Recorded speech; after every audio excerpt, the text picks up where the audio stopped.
नमस्कार सभी विद्यार्थियों एवं दर्शकों का संस्कृत गुरुजी चैनल पर हार्दिक स्वागत है। हम आज समास के बारे में चर्चा करेंगे।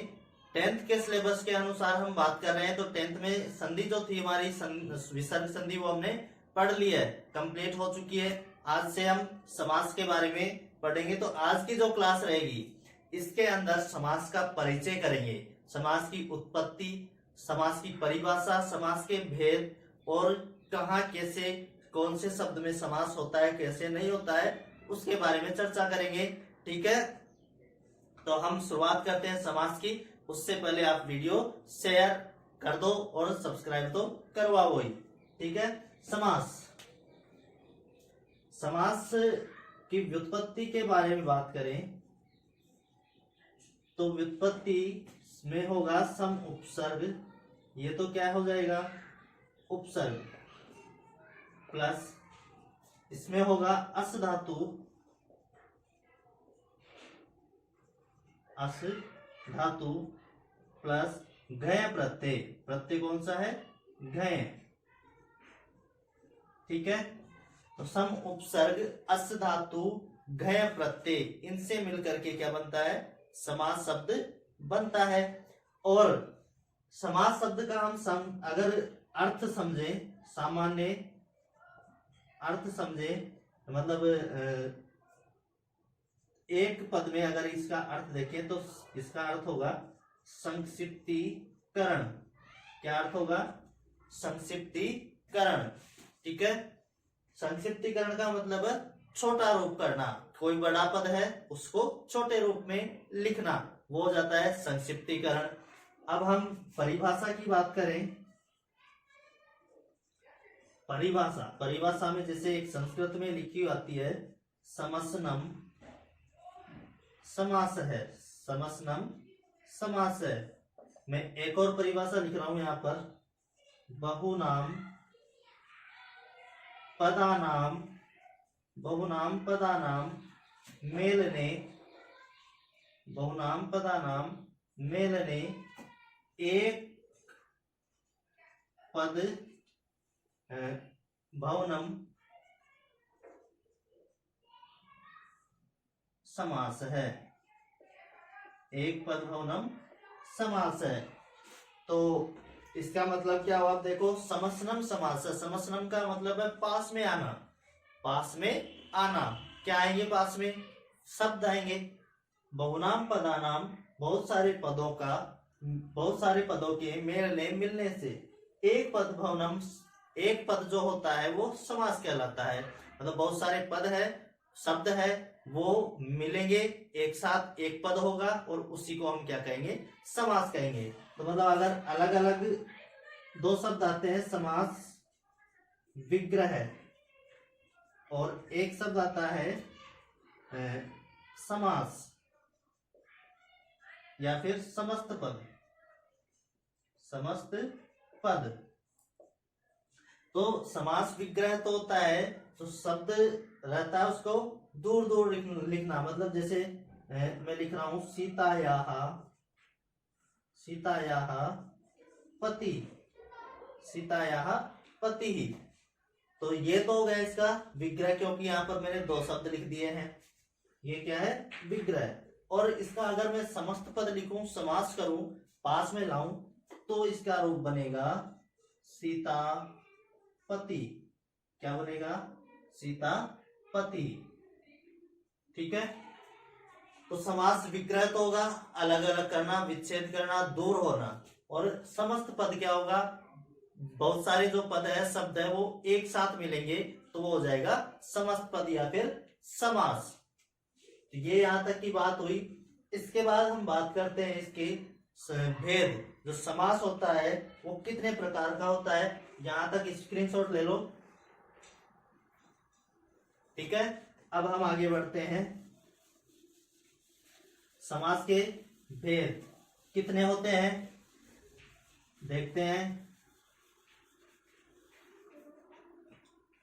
भेद होंगे इसके सामान्यतः 5 भेद। कितने 5 भेद हम पढ़ते हैं। कौन कौन से, केवल समास, केवल समास। दूसरा है अव्ययीभाव समास, अव्ययीभाव समास। तीसरा है तत्पुरुष समास, तत्पुरुष समास। तीसरा तत्पुरुष समास। चौथा है द्वंद्व समास। कौन सा? द्वंद्व समास। और पांचवा है बहुव्रीहि समास, बहुव्रीहि समास। ठीक है, ये बहुव्रीहि है, बहुव्रीहि नहीं है, बहुव्रीहि है ना। तो अब देखो यहाँ पर 5 प्रकार के मैंने यहाँ पर लिखे हैं, तो इनमें से 4 को तो आप सब जानते हो, लेकिन जो पहला लिखा हुआ है केवल समास, इसको आप नहीं जानते हो, ये आपके लिए नया है, क्योंकि ये संस्कृत जो प्रमुखतया पढ़ते हैं मुख्य रूप से उसमें चलता है, और वैसे इसका कोई ज्यादा उपयोग नहीं है, क्योंकि ये बिना संज्ञा वाला समास होता है, मतलब इसमें संज्ञा नहीं होती है, या इसको बोल सकते हैं संज्ञा रहित समास। ठीक है, फिर अपना आता है अव्ययीभाव समास। ये हमारे 10th के सिलेबस में है, हम इसको अच्छे से पढ़ेंगे। तत्पुरुष समास, द्वंद्व समास, बहुव्रीहि समास। अब आप सबको इसमें 2 ऐसे समास अगर नाम जानते हो तो वो नहीं दिख रहे होंगे, यहाँ पर अलग दिख रहे हैं, मतलब यहाँ पर है ही नहीं, गायब है। तो वो कहां पर आएंगे, उनकी हम गणना करते हैं। तत्पुरुष समास का भेद है कर्मधारय। ठीक है, तत्पुरुष समास का कर्मधारय है, और इस कर्मधारय का भेद है द्विगु समास। जो द्विगु समास है वो किसका भेद है? कर्मधारय का भेद है। तो इसको हम मुख्य रूप से यहाँ पर इसीलिए नहीं लिखे क्योंकि ये तत्पुरुष का भेद है, तत्पुरुष में कर्मधारय है, और कर्मधारय का द्विगु समास भेद हो जाएगा। तो मुख्य रूप से 1 2 3 4 5 ये 5 भेद, और फिर तत्पुरुष में से ये 2 भेद, इनको हम एक साथ अगर वैसे बोलते हैं तो सामान्य तौर पर ऐसे बोलते हैं कि अव्ययीभाव, तत्पुरुष, कर्मधारय, द्विगु, बहुव्रीहि और द्वंद्व, इस तरह से बोलते हैं, लेकिन ऐसा नहीं है। तत्पुरुष के अलावा, मतलब तत्पुरुष में ही इनको बोलेंगे, अलग से इसको नहीं बांट सकते, संख्या नहीं दे सकते। तत्पुरुष के भेद है, इन दोनों को अच्छे से समझ लेना ये बात कि कर्मधारय और द्विगु को अलग से समास की गिनती में नहीं माना जाता। ठीक है, तो ये हमारे भेद हुए। अब इनकी बात मैं यहीं पर कर देता हूं। ये तो गया बिना संज्ञा, इससे तो कोई लेना देना नहीं। अभी हमारा है अव्ययीभाव समास। इसमें कौन सा पद प्रधान रहता है? इसमें रहता है पूर्व पद प्रधान, पूर्व पद प्रधान रहता है। तत्पुरुष समास, इसमें रहता है उत्तर पद प्रधान। कौन सा? उत्तर पद।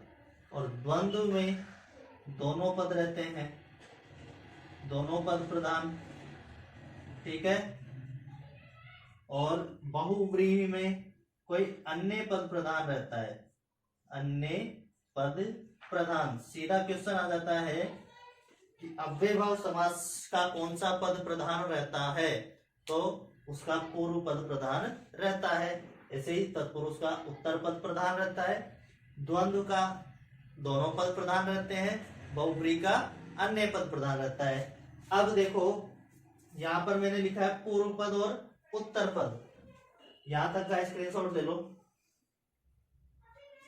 ठीक है, अब आगे देखो ये पूर्व पद और उत्तर पद क्या होते हैं, इनको भी हम यहां पर समझ लेते हैं।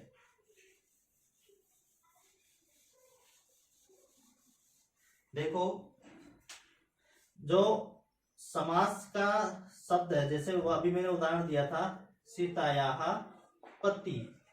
ठीक है, तो जो पहले का पद है ये तो हो जाएगा पूर्व पद, और जो दूसरा पद है वो हो जाएगा उत्तर पद। उसे क्या कहेंगे? उत्तर पद। ठीक है, तो इन दोनों के डिफरेंस भी पता चल गया। पहला जो शब्द होगा वो पूर्व पद और दूसरा जो शब्द होगा वो उत्तर पद। हम परिभाषा में इनमें बोलते समय लिखा देते हैं पूर्व पद के बाद उत्तर पद में ऐसा होगा या उसके विभक्ति का लोप हो जाएगा। तो आप लोगों को समझ में आ जाना चाहिए कि उत्तर पद दूसरा है, पूर्व पद पहला पद है। यहां तक की बात समझ में आई। इसके बाद हम बात करते हैं, जैसे कि शब्द लिख दिया ये बात, जैसे मान लो उपकृष्णम, हम अव्ययभाव समास पढ़ेंगे, उसकी ही मैं यहाँ पर बात कर रहा हूं। जैसे उदाहरण आ गया उपकृष्णम, इसका समास विग्रह हम करते हैं। इसका समास विग्रह क्या होगा? कृष्णस्य समीपम, कृष्णस्य समीपम। तो अब देखो यहाँ पर इस उपअव्यय का अर्थ लिख दिया मैंने समीपम, कृष्ण को कृष्ण से षष्ठी विभक्ति लगा दी। तो अब इनमें से पूर्व पद कौन सा प्रधान है? पूर्व पद अव्यय भाव में पूर्व पद प्रधान रहता है, तो पूर्व पद कौन सा है? उप। इधर क्या है? उप का मैंने समीपम अर्थ लिखा है। अब इन दोनों के बाद देखो कि पूर्व जब यह विग्रह आ जाए हमारे पास और पहले किसका प्रयोग करना है, मतलब ये विग्रह है, ये नहीं लिखा हुआ है आपके सामने, ये नहीं लिखा हुआ है, समास विग्रह आ गया। इसमें से अब किसे पहले लिखेंगे वो चीज कहाँ दिखेगी? तो मतलब वो कहाँ लिखेंगे, मतलब कि जो विग्रह है उसमें पहले ये देखेंगे प्रथमा विभक्ति वाला कौन सा शब्द है। अब इसमें तो साफ दिख रही है, षष्ठी विभक्ति है, तो ये है। तो समीपम किसका अर्थ है? उप, जिसमें प्रथमा विभक्ति उसको पहले लिखेंगे। फिर कृष्ण, ये कृष्ण लिख दिया, उप कृष्ण। ठीक है, अब यहाँ पर अ है, इसलिए अव्यय भाव जो समास होता है उसमें अ आने पर अम का प्रयोग किया जाता है। किसका?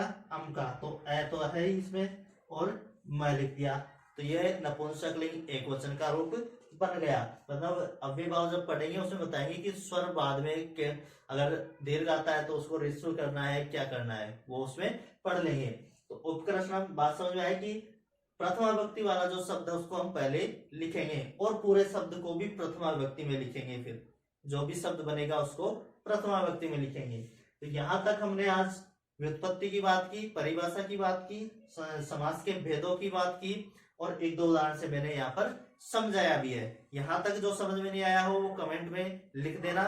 और जो अव्यय भाव हमारा 10th के अनुसार सिलेबस है उसमें उसके अनुसार हम अव्यय भाव समास को पढ़ेंगे कल, जो नेक्स्ट क्लास मतलब नेक्स्ट वीडियो जो आएगा उसमें। और जो सारा समास है 10th का एक बार ये अव्यय भाव पढ़ा दे, उसके बाद सारा समास द्वंद्व, बहुब्रीहि, कर्मधारय, तत्पुरुष सारे एक साथ बनाकर आपको डाल दिए जाएंगे वीडियो, तो आप उनको अच्छे से देख लेना इस वीडियो को।